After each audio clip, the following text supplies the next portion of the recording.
Hey everyone, it's October 29th, and that means that if today's your birthday, you share with serial killer J. Frank Hickey, known as the postcard killer, who murdered and molested at least 3 victims beginning in the late 1800s, and that is him right down there.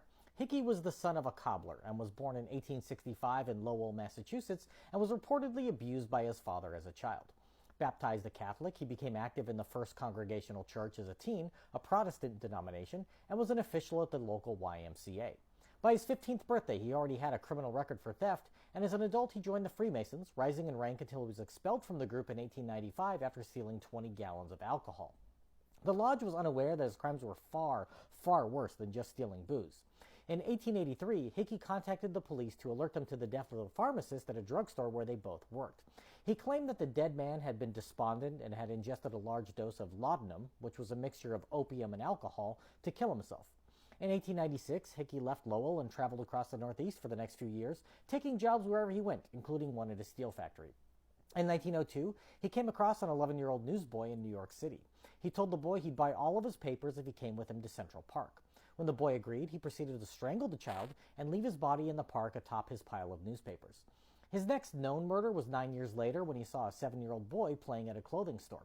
Hickey gave the boy some pennies to buy candy and then took him to an outhouse behind a nearby saloon where he strangled and molested the child, dumping the body into the toilet. The boy was thought to have just gone missing, and police had no leads with any of the murders Hickey had committed. On October 30th, 1911, a postcard was received at the police station saying that the child could be found dead in the bottom of a water closet with 3 seats back of the saloon near Doyle's on Ridge Road.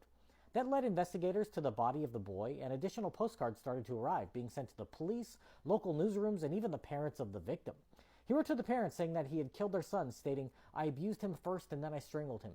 He died very quiet, just stuck his tongue out and never moved. He is the first kid I killed that never fought. He just laid down and died, and when he was quiet, I took him up and cast him down in that outhouse. I am also the murderer of 12 more kids."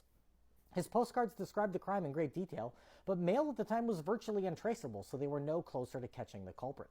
The police had the media publish copies of them, asking for help from the public in identifying the handwriting. A former supervisor of Hickey at a steel mill recognized the writing, and he was quickly arrested and confessed to 3 murders and numerous other molestations, saying that when he drank, he couldn't control his impulses. Based on his postcards and records of missing persons, it's believed that he may have killed as many as a dozen other victims. 2 other serial killers that targeted children, Albert Fish and Peter Kudzinowski, were also active in the area at about that time, so it's unclear which unsolved crimes belonged to each. Hickey was convicted of second-degree murder and avoided execution, with members of the jury saying that they thought he was insane and incapable of controlling himself. Hickey spent the remainder of his life behind bars in Auburn Correctional Facility, where he died in 1922, but wasn't allowed to send any more postcards. If this is your birthday, I hope you have a great day. Leave me a comment so I can wish you a happy birthday. If you know someone whose birthday it is today, send them this video so I can find out all about their birthday twin. And to J. Frank Hickey, I say, happy birthday, you bastard.